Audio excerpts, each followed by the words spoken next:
Next lesson. So now we are on chapter 7, lesson 7, exponential functions. So we're talking about growth and decay and compound interest, and it's super fun, useful stuff, I promise. Okay, so first our problem of the day is to solve and graph y is less than 4 plus 2y. So I am holding the wrong pencil. Here we go. So we want our y's and our numbers, our variables and our numbers to be on either side. So I'm going to subtract this 2y over. So I'd have negative y is less than 4, but I don't like having that negative. So I would divide by -1, and when you divide by a negative, you got to flip your sign. So y, okay, we got this. Y is greater than -4. And then it did say to graph it. So that would just be, draw your quick number line. At -4, you'd have an open circle going to the right because this matches this open circle because it's not or equal to, it can't be -4. It can be anything greater than -4. Okay, that was a review. I went fast. So now we are talking about exponential growth first. So in this equation, y equals a times bx, I briefly mentioned it in our last lesson. Now we're going to get more into it. So a is your initial amount. Initial means your starting amount. B is your growth factor. And then x is your exponent, obviously. Okay. So the real world example, I thought someone was coming in here, but nobody did. You deposit $4,500 in an account that pays 5% interest compounded annually. Write an exponential function to model this scenario. So my growth factor is what I need to figure out first. So it's increasing by 5%, so it starts at 1. And you, since it's growing, we're gonna add it to 1. So it starts at 100, whatever it starts at, that's 100% of what it is, and then it gets 5% more. So that's why it's gonna be 1 plus this as a decimal is 0.05. So my growth factor is 1.05. Your growth factor should always be more than 1 because it's increasing. 1 would be like 100%, so it would be what you start with. In order for it to grow, it has to be more than 1. And then I'm just gonna plug this into my formula. So my initial value was what I deposited. So $4,500 times my growth factor, which is 1.05. And then it would just be to the x power. And x would be however many years, because it's compounded annually, that I left this money in my account. Okay. The rule for this function, from 1/8 to half to 2, 2 to 8. If you didn't know 1/8 to half, you can know from 2 to 8 is times 4, 8 to 32 is times 4, this is also times 4, and this is also times 4. Because if you broke a half into 4 pieces, it would be eighths. If you broke 2 into 4 pieces, it would be halves. So I take each of these times 4, and my initial value when x is 0, y is 2. So my initial value is 2, my growth factor is 4, and then I have my exponent. So y equals 2 times 4x. That's it, it's not even that bad. For this one, my initial value is where it crosses the intercept. It's between 4 and 6, so it's at 5. So my initial value is a, so it's 5. And then your growth factor, you're gonna look at your y values from 10 to 5, and then 5 to 2.5. You would take it times 2. So since you would take it times 2 on your y-axis, my growth factor is 2. Okay, so now let's do some examples. On to our next page. Since 2005, the amount of money spent at restaurants in the United States has increased by about 7% each year. In 2005, about $360 billion was spent at restaurants. if the trend continues, about how much will be spent at restaurants in 2025. Okay, so my growth factor, it's increasing by 7%, but remember we have to add that to 1. So it's gonna be growth is 1 plus 0.07, because 7% is a decimal, you move it over 2 spots, it's 0.07. So my growth is 1.07. My initial value is 360 billion, but in order to just keep my numbers way smaller and feel less stressed, I'm going to just use 360, and I'm gonna know at the end. Hello. Are you just talking to yourself? I'm making videos.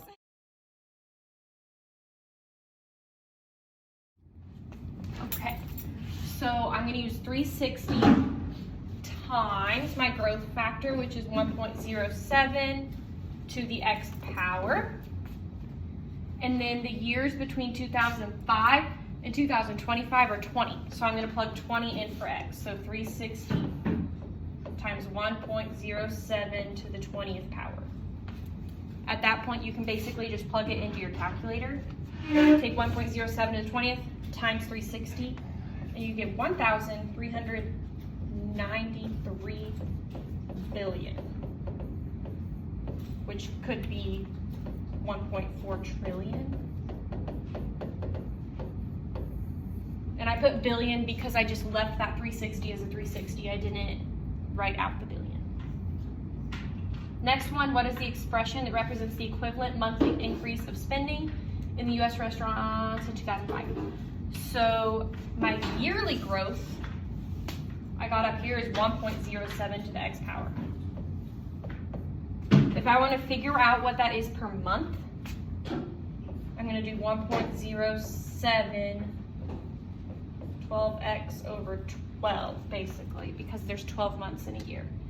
And so then I would break this apart. It's going to be 1.07 to the 1/12 power to the 12x power. It's a power to a power. You can do this part in your calculator. 1.07 to the 1/12 power is 1.0057x. So basically the whole thing I did is I just took this to the 1/12 power because there's 12 months in a year. So 1.0057 m, using m to stand for months. Next, suppose that in 1985 there were 285 cell phone subscribers in a small town. The number of subscribers increased by 75% each year after 1985. How many cell phone subscribers were in the town in 1994? Write an expression to represent the equivalent monthly cell phone subscription increase. Same thing as we did above. So my initial value is 285. It's increasing by 75%, but I add that to 1. So it's going to be 1.75 to the x. From 1985 to 1994 is 9 years. So I'm going to plug in 9 for x. So 285 times 1.75 to the 9th power. If you take 1.75 to the 9th and then multiply by 285 on your calculator, you'll get 43,872 subscribers. And then the simple way to figure out the subscription increase per month, I'm going to take my growth factor 1.75 to the 1/12 power. You can put that into your calculator. You'll get 1.05. So it'll be 1.05 per month. The next part is about compound interest. So when you invest things into an account and basically your money grows and it's compounded, it's not just simple interest, but it's like you make money off of the part that you already made money off of.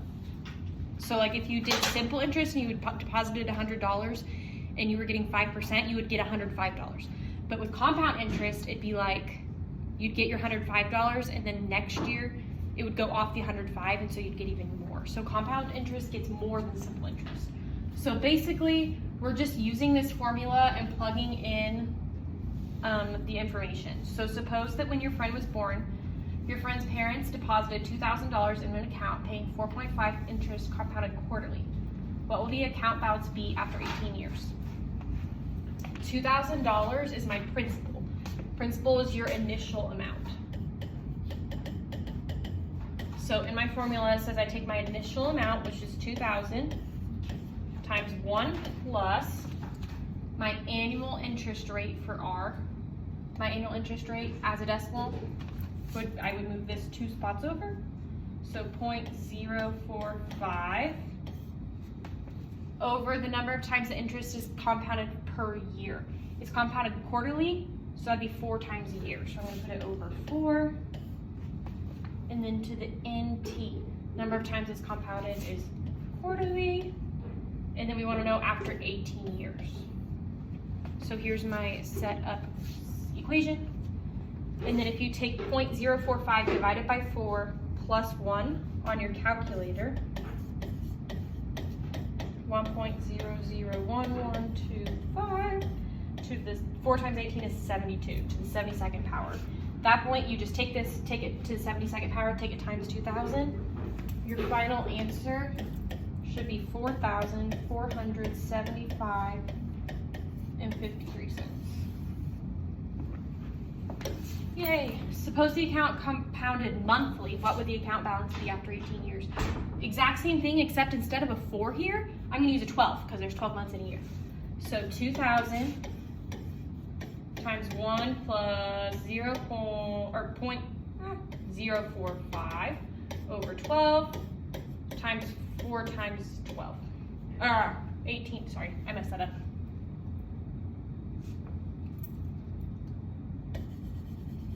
Um, 12 times 18, because it's 18 years. So I just switched my 4s for 12s. And then you would put this part in your calculator. You would get, I already did it. So 2,000 times 1.00375, and then 12 times 18 is 216. So you take this to 216 power times 2,000, you'll get 4,489.01. So the more often your money's compounded, which means like collected kind of, the more money you'll get. As you can see, it's not a giant difference, but it is, you know, a little bit more money. And I will explain this way more in person, and we'll talk about what compound interest actually is, and I'll give some better examples. This is just a very quick crash course so that you can start on the assignments and at least have some background. Okay, same thing basically, but now we're doing decay. So instead of growing, this is when things are decreasing instead of increasing. So my equation is the same. This is my initial value.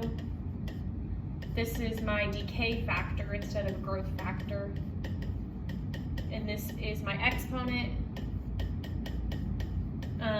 Your decay factor, since it's something that's decreasing, it's always going to be a fraction or a decimal. Basically, it's between 0 and 1. Okay, so in my real world example, a car was purchased for $18,000. It depreciates by 20% each year. Write an exponential function to model this scenario. So before I did 1 plus whatever my percentage is. Now that it's a decay, I'm going to do 1 minus my percent. So I'm going to do 1 minus, this as a decimal is 0.2. 0.2 is 0.8. So my decay factor is 0.8. My initial is 18,000, so it'd be 18,000 times 0.8 to the x power. Over here, a rule for this function from 81 to 27, 27 to 9, 9 to 3, 3 to 1. You divide by 3 or multiply by a third. We're going to write it as a fraction. So 9 is 1/3 of 27, 3 is 1/3 of 9. And then my initial value is 9. So, because when x is 0, y is 9. So it's going to be 9 times 1/3 to the x power. On this graph, My initial value is right where it crosses the y-intercept, which is at 4. And then my decay factor is looking at my y values from 10, wait, that's a 16, from 16 to 8, and from 8 to 4, it's half the amount. 4 is half of 8, 8 is half of 16. So my decay factor is half, and then to the x power. So 4 times half to the x power would be my equation. Okay, I think this is the last one. Yeah, we got this. Okay, the kilopascal is a unit of measure for atmospheric pressure. The atmospheric pressure at sea level is 101 kilopascals. For every 1,000 meter increase in altitude, the pressure decreases 11.5%. What is the approximate pressure at an altitude of 3,000 meters? This sounds really scary. I promise it's not that bad. So we're gonna do 1 minus, because it's a decrease, it's a decay. 11.5, I guess, 0.115, because I make it into a decimal. And so that would be 0.8, wait, I want to make sure I say this right. 0.885. So 0.885 is my decay factor. That's how much it's decreasing. Or like that's the rate it's decreasing at. And so then my initial value that I start at, sea level is 101 kilopascals. And then times my decay factor, 0.885 to the x power. So it's going in 1,000 meter increments. And so instead of putting to the 3,000th power, I'm just going to do the 3rd power because it's the 1,000th meter. Okay, so then I just plug that in, and when you plug that in and you round it, it's about 70 kilopascals. Once again, we will go over this more. I hope this is enough to get you through your assignment and have it make a little bit of sense. And then when you return, I'm happy to help you with anything. So go ahead and do page 464, 10 to 26 even. One more lesson.